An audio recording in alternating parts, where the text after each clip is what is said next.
जैसा आप सभी देख सकते हैं कि यहाँ पर प्रोटेस्ट किया जा रहा है महिलाओं द्वारा, एपवा द्वारा। ये all India progressive women association है जो महिलाओं के हक के लिए, जस्टिस के लिए बात करते नजर आता है।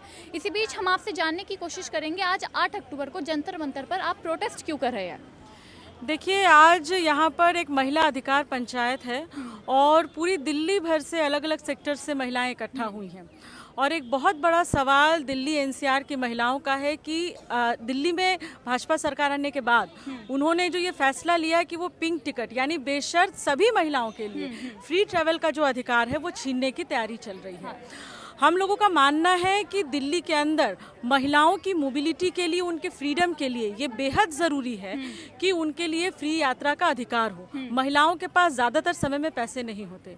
हम लोग जानते हैं, अगर हम लोग निर्भया की घटना को याद करें, अगर पब्लिक ट्रांसपोर्ट की फैसिलिटी 24 घंटे हो और महिलाएं उसमें आज़ादी से बिना भय के जा सकें तो शायद हम सेक्सुअल वायलेंस की घटनाओं पर भी रोक लगा सकेंगे। और हम लोग जानते हैं कि दिल्ली के अंदर एक बड़ी संख्या प्रवासी मजदूरों की है, स्टूडेंट्स की हैं, जिनके पास हो सकता है कि दिल्ली के का वोटर आईडी नहीं हो, निवास प्रमाण पत्र नहीं हो, लेकिन वो आखिर किसकी इकोनॉमी में ग्रोथ कर रही हैं? वो सेंट्रल गवर्नमेंट, स्टेट गवर्नमेंट की इकोनॉमी में ग्रोथ कर रही हैं। काम तो वो दिल्ली में ही कर रही है। काम वो दिल्ली में ही कर रही हैं। और सबसे बड़ा सवाल कि पिछले चुनाव के दौरान भाजपा सरकार ने जो भी वादे किए थे, चाहे वो 2,500 रुपये महीने की बात हो, चाहे वो गर्भवती महिलाओं को किट्स देने की बात हो, चाहे वो सिलेंडर पर छूट देने की बात हो, हम लोग जानते हैं कि अभी किसी भी मुद्दे पर बात नहीं हो रही है। दिल्ली की जो सीएम है वो भी तो खुद महिला है, रेखा गुप्ता है, वो काम क्यों नहीं कर रही है? आपको क्या लगता है, क्या रीजन हो सकता है?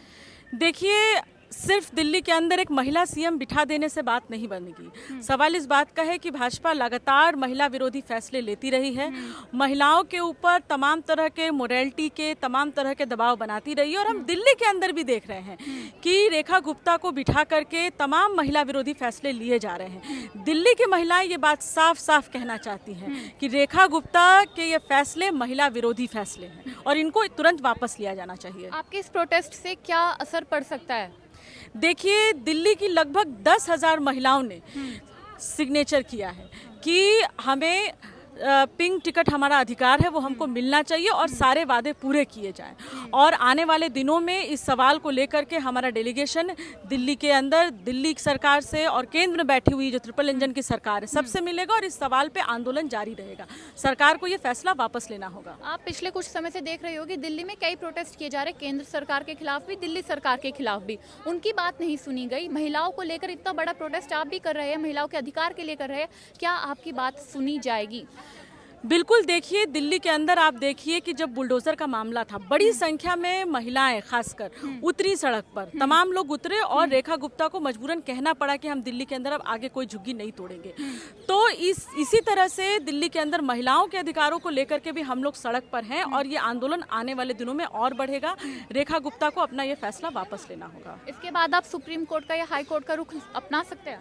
देखिए, फिलहाल तो हम लोग आंदोलन में हैं, लेकिन हम लोग ये बात जरूर कहेंगे कि इस लड़ाई को आगे बढ़ाने के लिए, चाहे वो आंदोलन का बैटल हो, पॉलिटिकल बैटल हो, लीगल बैटल हो, जो भी माध्यम सही होगा, हम उन सारे माध्यमों की ओर जाएंगे।